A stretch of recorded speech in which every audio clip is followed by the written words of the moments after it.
はい、哲也です。今日はですね、村田製作所がですね、中国工場に450億円ものでね、設備投資をするっていうニュースが、日経のニュースなんですけどね、飛び込んできたので、ちょっとびっくりしてね、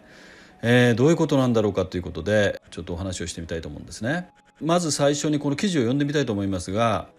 タイトルはね、村田製作所中国工場に450億円 EV 需要で過去最大投資という、タイトルがついてるんですね。ちょっと読みますね。村田製作所は中国の江蘇省の工場に生産棟を新設する。約450億円を投じて世界シェア首位を握る主力の電子部品、積層セラミックコンデンサー MLCC の部材を増産する。一度の設備投資では過去最大規模になる。最大規模なんですね。足元ではスマートフォン向けの需要が失速しているが、中長期では電気自動車 EV や高速通信規格 5G 対応のスマホが普及し需要が伸びると見る。年1割程度の生産増強を支える投資に踏み切るということなんですね。結局これもう決定事項なんですよね。村田製作所というのはね、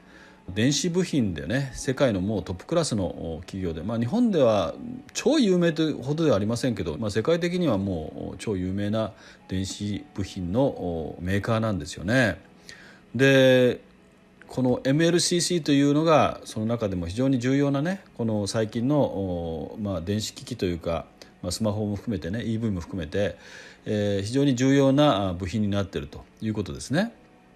ちょっと次読んでみますね。 MLCC は電子機器内部の電気の流れを安定させる部品。小さいものでは1ミリに満たず、スマートフォン1台に1000個ほど搭載されている。村田は4割の世界シェアを持つ。かなりの世界シェアですね。同社の2020年3月期の売上高は約1兆8000億円。 MLCC はその約4割を稼ぐということで、本当に主力商品であるということですね。しかもですね、この表を見ていただきたいんですけど、表が出てたんですね、この記事の下にね。で、売上高の過半が中国台湾というタイトルのこの図表なんですけれどもね、2022年3月期、村田製作所の地域別売上高ということなんですが、これを見るとね、一目瞭然なんですけど、中国台湾が 54.9%、 約 55%、半分以上ですね。売上の半分以上を中国台湾が占めているということなんですね。ですから、村田製作所がですね、中国にかける思いというのはもうこれはね、並々ならぬというか、もう勝負だという感じなんでしょうね。それは僕にもね、分かるんですけれども、しかしですね、今中国ってどういう状況か、皆さんご存知ですよね。アメリカの海軍の作戦部長のマイケル・ギルディさんですか。その方がね、いろんな情報を総合して考えてですね、今年かですよ、来年中には台湾有事が起こると、中国が台湾に戦争を仕掛けていくんではないかと、いうような、話をしてるじゃないですか。それからアメリカの外務大臣にあたる国務長官もね、ブリンケンさんですけども、以前はね、2027年ぐらいに台湾有事というのがあるんじゃないかというような予想がされてたけど、かなりね、それはもう早まるんじゃないかというふうなことを言っています。つまりね、アメリカの軍のトップクラスの人たち、あるいは外交のトップがですね、もう台湾有事はもう目前に迫っているというふうに言ってるわけですね。台湾有事はあるかないかではなくて、もうあることは決まっていると、いつあるかというような判断をしなきゃいけない時期に来ているということなんですね。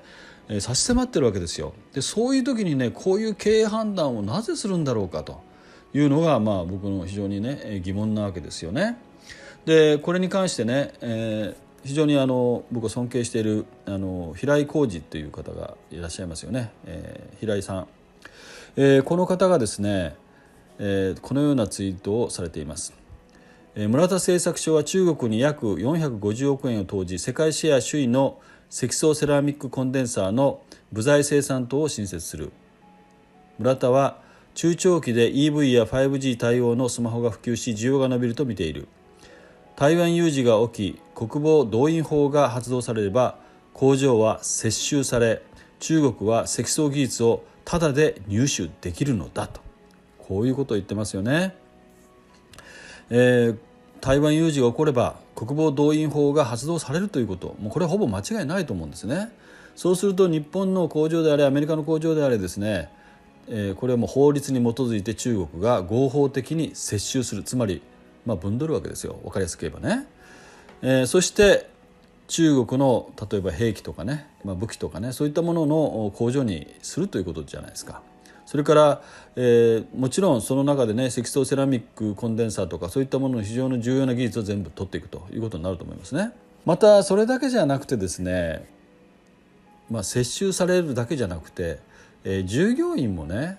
日本人従業員を帰国させることはないんじゃないかと、ね、そのままそこで働けと、中国の武器製造兵器製造のために働きなさいと言われる可能性が僕は高いんじゃないかなというふうに思うんですね。ですから、僕もツイートでですね、有事になる可能性が高いと、村田製作所の経営者が今回、巨額の投資判断を下した根拠とその思考プロセスをぜひ開示してもらいたいと。もちろん開示するわけないんでしょうけども、もう本当によく僕には分からないので教えてほしいなというふうに思うわけですね。でフリーワールドさんっていう、僕のフォロワーの方なんですけど、この方が非常に的確というか、鋭いね、指摘をされているので紹介したいと思います。企業は自らの危機管理方針で動いているのだと思います。中共は巨大な市場最前最大の顧客であり、国の政策より自社が生き延びるためには、規制強化させる前に既成事実を作っておきたいという危険な判断、白票を踏むような判断なんだと思います。政府の決断が遅れればこんな事例が増えるのではという指摘をされています。僕もなるほどなと思いますね。企業にとっては現状のルールの中で最善の判断をしよう、最善の判断というかね、長期的に利益が極大化できる判断をしようとするわけですね。ですから国が明確な指針方針を出さない限り、このような判断は起こりうるということなんでしょうね。ただ僕はこれについて疑問を呈しているんですね。村田製作所の経営陣は有事になった際、日本人従業員が帰国できるかどうかについてはしっかり検討されたのでしょうかねというふうに書いたんですね。つまり、利益の長期的な最大化極大化というようなことを当然考えるんだけども、やっぱり有事が起きた際にはですね、ものすごいリスクを負うわけじゃないですか。でこれはお金がねなくなるとかそういうリスク以上にですね、人命に関わるようなリスクなわけですね。大量の人命に関わるリスクですよ。こういったことについてしっかり検討されたのかなという、疑問が湧くわけですよね。アメリカは例えば半導体に関してはチップス法ですね、チップス法という法律を作って、生産拠点をアメリカに移し、できるだけその中国とかね、そういう国にですね覇権を渡さないと、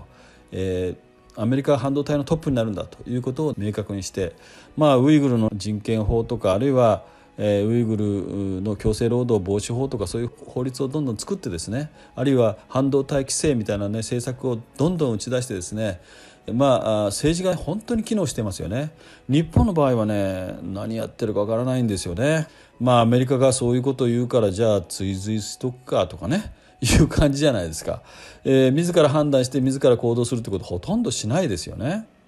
ですから日本の企業も日本政府の動きというのはまだ緩いし、まだまだ中国でね生産可能でそこで儲けることができるんじゃないかという判断をしたのかもしれませんね。経営者たちというのはね、僕のような傍観者じゃないので、現場の人もいてね、いろんなこの真剣な議論の上にこういう判断をしたんだろうと思うんですけれども、それにしてもね、僕のような素人にとってはですね、非常に不可思議な450億円もの投資ですよ。本当に大丈夫なんだろうかというね、もうそういう不安というか、片やねキヤノンのように撤退を表明する、それからサプライチェーンをね中国から外していくというようなね動きをする企業もどんどん現れているわけですけども、片やですねこういうふうに、もう一度中国にのめり込もうという企業があると。なかなかね日本企業大丈夫なんでしょうかね。本当に、有事が起こらないと思ってるんだとしたらそれは非常に甘いと思いますね。それから接収とか帰国できないというようなね非常に辛い、非常に、これお金では変えられないね、損害というか危険があるということね、そこに対する考えが甘いのだとしたらね、本当にこれは何とかしなきゃいけないなと、国が何とかしなきゃいけないもそうですけども、企業自身もですねやっぱりしっかり情報を取って、これからね半導体もあまり輸出できなくなるですから、スマホはもちろんね EV もですね本当に、中国国内だけで売るという分にはいいのかもしれませんけど、中国が世界の EV の覇者になるということはなかなか考えにくいという状況の中でね、EV のためのそういう部品に対して、中国国内で、これがベトナムとかねその他の近隣の諸国だったらいいんですけど、中国国内で作るという判断にはなかなか納得できないなというふうに思います。非常に危険じゃないかなと思うんですよね。あなたはどうお考えでしょうか。ではまた。あなたはどうお考えでしょうか。ではまた。 Good luck。 目覚めよ日本人。今回のようなお話に興味のある方はぜひチャンネル登録をよろしくお願いします。